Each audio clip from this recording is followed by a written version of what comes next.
Professor Angela Schwirab, Professor Itzanaudi, Professor Donio Baldacchino, distinguished guests, friends, good afternoon to everyone.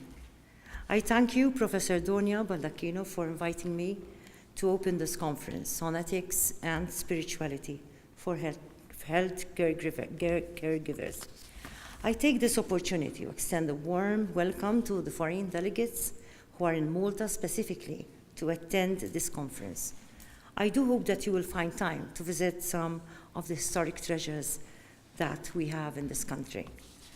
I congratulate the Pastoral Care Commission for Health Caregivers for bringing so many health and caring professionals together to discuss such an important issue that has a direct bearing on people's lives psychologically, mentally, emotionally, and spiritually.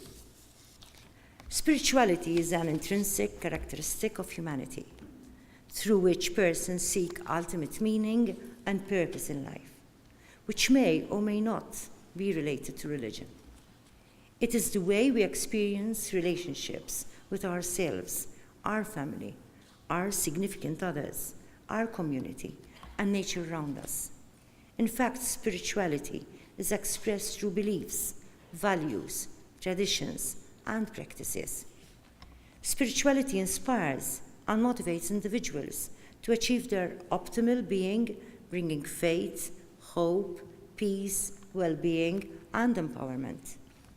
For health professionals like you, caregivers, it is of paramount importance to understand the spiritual dimension of human experience, because healthcare is a practice-based discipline directly related to human concerns.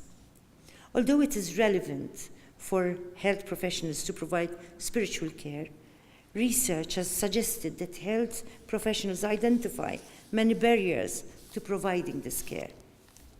Such barriers include insufficient academic preparation, lack of post-academic training, inadequate time and human resources, and lack of privacy to counsel patients.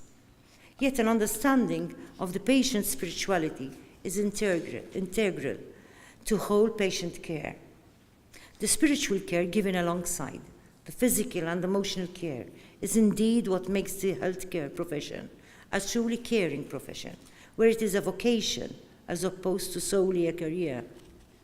As you deliberate on the ethical code of professional conduct, you need to consider allowing space for the patient's spirituality. The ethical code of professional conduct will guide you to safeguard your own dignity and also the dignity of the patient under your care, while maintaining a helpful professional teamwork at your place of work. An environment which fosters teamwork and loving relationships between the health caregivers will ultimately be beneficial to the vulnerable human person who depends so much on your competence in professional care. Patients who are spiritual may utilize their beliefs in coping with illness, pain, and life stresses. Some studies indicate that those who are spiritual tend to have a more positive outlook and a better quality of life. The study carried out by my Foundation for the Wellbeing of Society on sustaining relationships, couples and singles in a changing society, also found that faith had a strong role in relationship satisfaction. You may have experienced patients with advanced cancer who found comfort from their religious and spiritual beliefs, and who were more satisfied with their lives, were happier, and felt less pain. However, patients' religion, spirituality, personal beliefs, and culture need to be incorporated in the assessment and care of patients' holistic needs and integrity. That is why it is so important for patients to have access to a person who can offer spiritual support if the patient so wishes.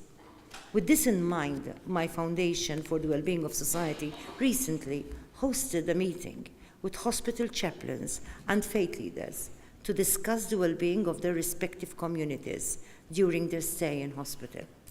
The discussions explored ways of facilitating and improving access to spiritual care during patients' stay in hospital. I must say that one of the main concerns raised during this forum was the fact that faith leaders and members of their respective religions found it difficult to visit members of their communities in hospitals outside visiting hours. I believe that in tandem with the reality of our multi-faith communities today, the situation has to be reviewed with a view to allow access to the support of a spiritual leader to every patient, irrespective of their faith. I'm certain that necessary safeguards can be taken to help identification, including having a database of identified faith leaders and wearing of identification tags. The identification could give recognition to members of all faiths and would facilitate the process of identification when a request for spiritual support is made by a patient. I augur that the barriers encountered are resolved for the benefit of all patients. I also believe that further research is needed on the Maltese patients and their families to map out the different faiths in order to explore further the holistic dimension of care. It is in times of illness and crisis situations that individuals realize their own self-insufficiency in life, which triggers the need to turn to a higher power for help and empowerment in order to cope in life. As health caregivers, you are the first point of contact with the vulnerable individuals at this time. That is how important you are to people who live through these difficult times. My plea to you is to treasure your own precious vocation, as you are in a position to instill hope for a better outcome in their life as a result of your professional care. I augur that you have a successful conference. May your work, guided by the professional code of ethics, be a resource of faith, hope, and love to all the persons under your care, so that they too may live with dignity even when they are going through so much pain and suffering. Thank you.